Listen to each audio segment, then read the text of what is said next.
C'est l'histoire d'une exploratrice qui voyage le monde à la recherche de civilisations perdues. Un jour, alors qu'elle parcourt l'Afrique, elle arrive dans un petit village au milieu de nulle part. Les habitants la reçoivent avec beaucoup d'hospitalité. Ils lui donnent à boire, à manger, ils l'installent dans une des huttes pour la nuit. Le lendemain matin, un groupe d'enfants curieux vient la voir. Elle se met à jouer avec eux, ils dessinent, ils chantent, ils dansent. À un moment donné, l'exploratrice trace une ligne sur le sol. Elle demande aux enfants de se mettre le long de la ligne. Elle s'éloigne d'une quinzaine de mètres, elle plonge la main dans son sac, elle sort une poignée de bonbons, elle les dépose sur une petite table qui se trouve là et crie aux enfants « Le premier ou la première qui atteindra la table gagnera tous ces bonbons !» Sans attendre, elle enchaîne « À vos marques, prêts, partez !» À sa grande surprise, aucun enfant ne s'est mis à courir. Ils se sont regardés les uns les autres et ont marché ensemble au même rythme vers la table. Ils ont pris les bonbons, ils les ont partagés entre eux et chacun a dégusté sa part.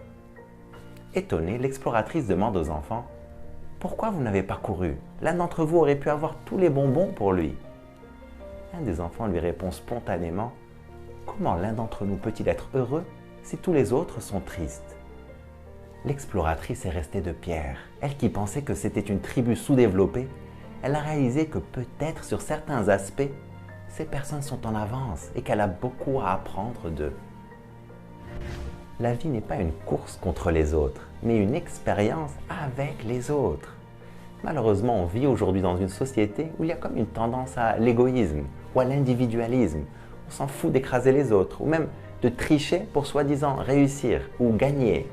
On manipule l'information, on ne partage pas tout ce que l'on sait, on a peur qu'on nous vole nos idées ou qu'on nous dépasse. On s'en fout de polluer nos océans ou de détruire nos forêts si ça peut nous profiter. On ne se rend pas compte que cet état d'esprit est la principale raison pour laquelle tant de personnes se sentent si seules et sont si malheureuses aujourd'hui. On ne se rend pas compte que cet état d'esprit est en train de mener le monde à sa perte. Nul ne pourra jamais gagner avec un état d'esprit individualiste. Parce que même si toi tu es heureux et tu as tout le confort du monde, mais l'autre n'est pas bien. L'autre, c'est la maîtresse de tes enfants à l'école, ou c'est le boulanger, ou c'est un client, ou c'est un collègue de travail. Et si la personne n'est pas bien, directement ou indirectement, tôt ou tard, ça va affecter ta vie aussi. C'est comme pour ton corps. Si tu as une infection quelque part, tu ne peux pas être indifférent. Tu comprends que si tu ne t'en occupes pas, tôt ou tard, ça va se propager. Et c'est tout ton organisme qui va payer le prix. Tu vas avoir de la fièvre, tu vas tomber KO. Que tu le veuilles ou pas, nous faisons tous partie d'un même corps. Nous faisons tous partie d'un même organisme vivant, qu'est la planète. La réalité, c'est que dans ce monde, la seule et unique manière de gagner, c'est si on gagne tous. Aidons-nous les uns les autres. Cultivons la culture du nous et pas la culture du jeu. Apprenons à nos enfants la générosité, la solidarité, la collaboration. Quelque chose de puissant se produit lorsque tu partages. Non seulement le bonheur est plus grand et la vie est bien évidemment meilleure, mais en plus, ce que tu donnes se multiplie. Je t'encourage à vivre une vie extraordinaire. Vive al-hayat!